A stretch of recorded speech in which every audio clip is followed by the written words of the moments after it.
new to the school, which you were last year, right? If somebody teased you a lot for being new, what could somebody else have done to make you feel safe here? I've enjoyed teaching in this building. My kids went to school here. I did not teach them. Or their friends that saw me in their pajamas when they stayed over, in my pajamas when they stayed overnight. But I've always loved this building and the people that I've worked with. I've also taught at other schools. I taught at Cooper. I really enjoyed that. I taught severely handicapped kids there. I taught at East Junior High and enjoyed that. And you can have the book back if you want to look at it again. So Mrs. Fouts retired after being in the district for a very, very long time. I think she has probably in our community taught the grandparents, the parents, and now the grandkids in some cases.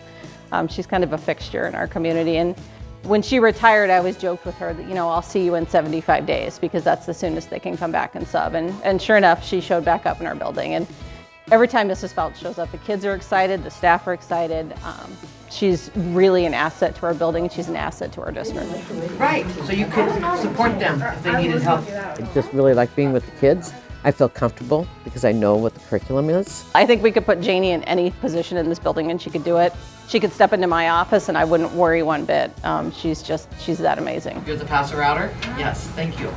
So when we do this, first of all, I want you to think about it, and before you write it down, I want you to write it on a piece of paper. I think that anybody coming into this, they just need to make sure that they feel comfortable with themselves, not to get into a power struggle with kids if they're not following what you're asking them to do, and just make sure that, you know, you start out with a firm but flexible rapport with the kids. You know, you have to make sure that they know that you mean business. You're not going to let them run all over you. But that person needs to feel comfortable with kids and with being able to have some classroom management.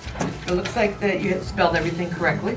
If anyone is looking to be a substitute teacher, I think there's no better place than Superior.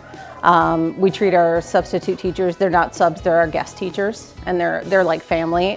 We have a good number of subs that are willing to come out to our building on a pretty regular basis, and they're part of our staff.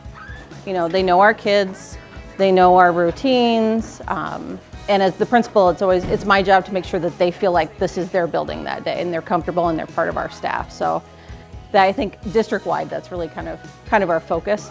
So I would encourage anybody who is looking to sub, is looking to make a difference and spend some time with some really fun kids to, for sure, go to the Superior School District website and click under employment, and there you'll find the link to become a sub in the district.